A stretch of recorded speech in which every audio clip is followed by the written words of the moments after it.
I've come to learn that there's a huge difference between failing and failure. Failing is like stubbing your toe. You know, it happens. It's a verb, you know? It's just something you do. But failure is a noun. It's an identity. It's a place of where you stay. And I failed a lot along the way. But I was never a failure because I kept trying, I kept doing it. And I understood over time that my value wasn't representative of the things that worked or didn't work. It was so frustrating because I was chasing an idea of value, not understanding that I was value to begin. A crumpled up $20 bill is still $20. It doesn't lose its value when it's beaten up. You have a right to what you're feeling, but just because you feel it doesn't mean it's real. I'm going to acknowledge that I don't like this, but I'm also going to acknowledge that I don't want to stay in this feeling, because if I already have to go through this diabetes, I already have to go through being different, I already have to go through feeling like a monster, I don't have to beat myself up in my own head.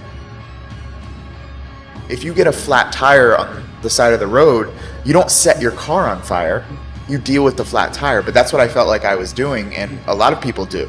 A lot of people set the car on fire. Instead of addressing the main issue, they build upon it and make it worse. How can I become more than what's happened to me? How can I become more than this circumstance that I hate? But how can I not let that hate towards a circumstance I can't control me?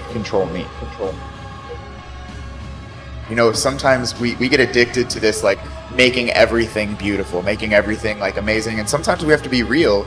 Some situations do suck. They do. And we have to allow them to suck and not invalidate the fact that it does suck. My job is to not let my mind take over. And that's when I win and when I lose and everything in between. You have a choice between what you think and what you do. And that choice is everything. Focus on what you can control. That concept has reduced my stress, has reduced my anxiety, has reduced so much unnecessary worry in my life. You know, so many people are like, oh, Chris, it's easier said than done. Absolutely, that's true. But it's better done than said. If you focus on what you can control, you reduce the energy investment into things you can't. What if? What if I get fired? What happens if my partner leaves me? What happens if my business fails? What if? Okay, you can't control the what ifs. You can't control external circumstances. What I can control is my thoughts, my behaviors, my actions. I can create a plan. I can create an action set. I can do those things. That's what I can control. So when I stop focusing on living life in the back seat and take the driver's wheel of responsibility, and not just responsibility, but responsibility, the ability to respond to anything that happens to me, my life got a lot better.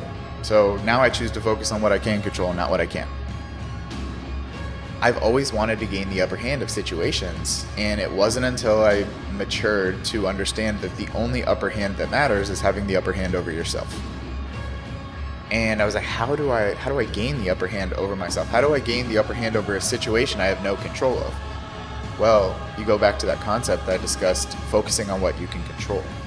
From there, I built 5 other concepts, and I built this book to help people simply navigate the struggles of life by internalizing things instead of blaming the outside world, giving you concepts that can help you do something about it.